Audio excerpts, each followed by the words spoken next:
One of the highlights of Japan for me was going to the Pokémon Café that's located in Tokyo. It's only a short walk from the big Tokyo station. Now, if you want to do this yourself, there are a few steps you need to do before you can actually go inside the cafe, because you can't just simply walk up without a reservation. Step 1 is to go to the Pokémon Café's website, which I'll link down below, and there you'll have to choose between one of the two locations, as they have one in Tokyo and one in Osaka. I went to the one in Tokyo, so that's the one I'll go with on screen now. Next, and the most important step is that you need to make a reservation. And these reservations fill up quickly as they only open 1 month before the actual date. And there's a limited number of seating inside the actual cafe. Next, you'll have to read through and accept the terms and conditions of the reservation. But for simplicity, the most important things listed are that if you show up 15 minutes past your reserved time, you'll automatically be canceled. Your name on the reservation must match the people that actually attend in person. You'll receive an email confirmation that you'll need for your time slot, as they'll scan a QR code for you, and you only get 90 minutes inside the cafe, and food will stop 30 minutes before your time ends. So when I checked the website at this time, there was zero availability at either location, but if you did, you would select the size of your party with a max of 8 people, then choose a time and reserve it. Then on the day of, you'll need to line up 15 minutes prior to your time slot. I will also note that the reservation is free, but you are required to order at least one item per person in your party, with the exception of any infants that you have in your party. Now that the reservation is taken care of, let's get into my experience when I was there and see what's inside. From the outside, there's a small sign that says Pokémon Center, which is there because in the same floor as the cafe, there's a giant Pokémon Center that anyone can go into and shop for all sorts of Pokémon swag. Once you're into the first floor of the building, it is decked out with Pokémon murals from floor to ceiling. And once you enter the elevator and go up to the correct floor, this hallway will lead you to the big entrance room. There, the cafe is on the left and the Pokémon Center is in the back right, with a wall decorated with nearly every Pokémon in the franchise. So if you're a fan of Pokémon, let me know your favorite Pokémon down below. And for me, my favorite Pokémon is Squirtle. At the Tokyo location, there's a huge sculpture of Snorlax with Mew and Pikachu on either one of its shoulders.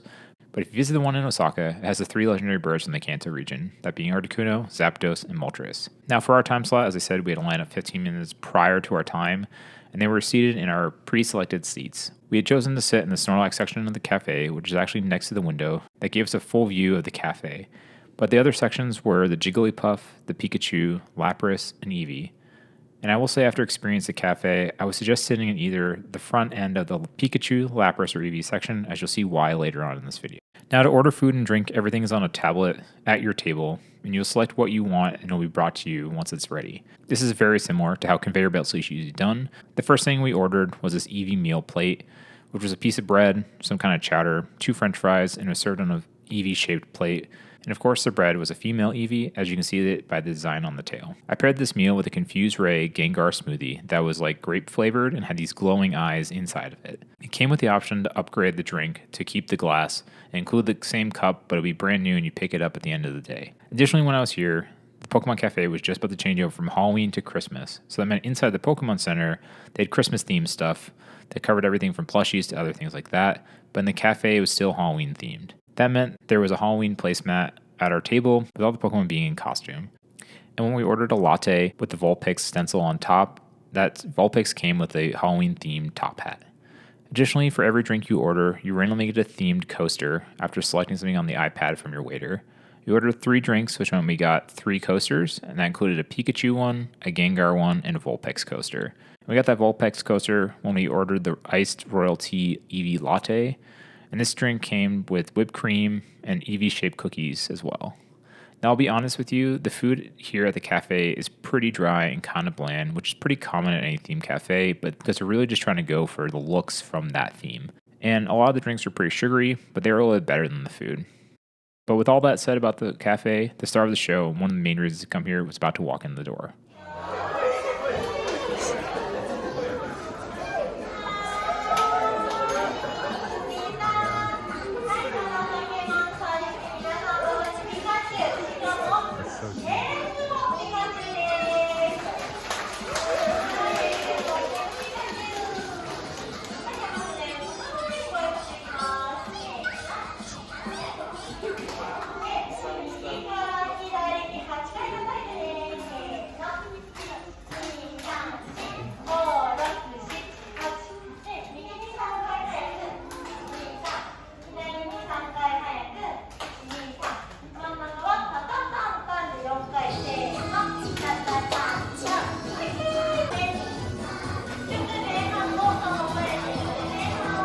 After the Pikachu came in and did that very adorable song and dance, it was time to check out all the little details inside the cafe.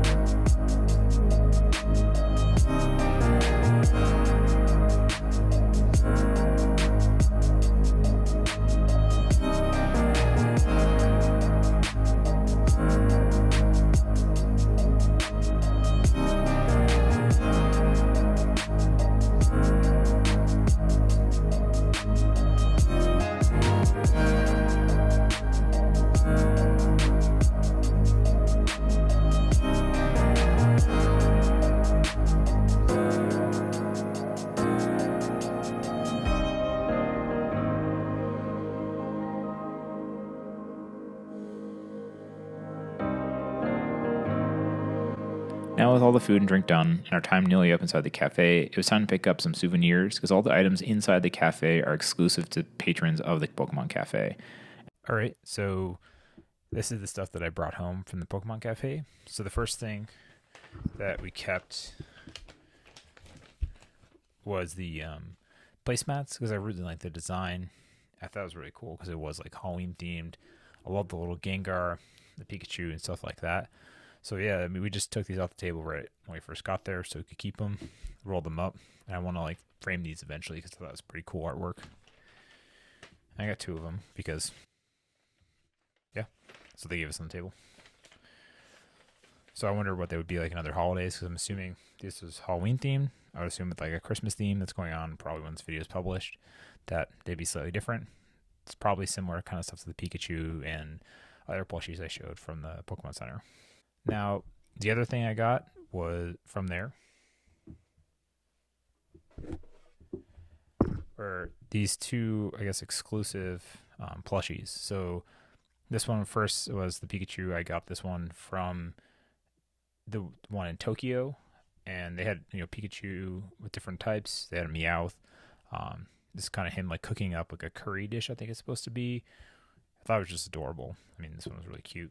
And then when I was in Osaka, they actually had one Squirtle plushie that was a special kind of, I don't know, server maybe. And Squirtle's one of my favorite, and I was looking for a cool Squirtle plushie in general. And I really like this one, so that's why I got this guy. And then, as I said, they gave us some other things. So one of the things we got was the coasters. So we got 3 coasters because we got 3 drinks. So the first one was this Vulpix and Fennekin one. It's kind of like a fox-themed one. We got one that was the Gengar and Punkaboo, so like ghost-themed one. And I don't know what Pokemon this is, but this is the Pikachu one. So we got 3 pretty cool coasters. They're kind of thin plastic. I think I'll put these with when I frame up the placemats. So that was these 3. And then at the Pokemon Center, we picked up a couple stickers. They were these kind of like B-side stickers. So I got a Squirtle one. I got a Charizard one. A Dragonite. And then the other ones we picked up was Mew. Another Gengar. Articuno. And Snorlax. The one thing that I really wanted they didn't have was the Gengar Halloween plushie, because they actually had it like hanging up on display, which I showed earlier in the video, like this one, but they didn't have it. So, and I asked and they just didn't carry it. I think they kind of sold out of it because it was the end of Halloween. And then of course we got these little tiny Pikachu bags. These like cost like 10 cents, but they just put our stickers in them when we bought them. And they randomly, there was a Splatoon event going on, so they gave us one of these stickers when we entered the actual Pokemon Center. So the last thing I almost forgot that I got was this matching spoon and fork Gengar.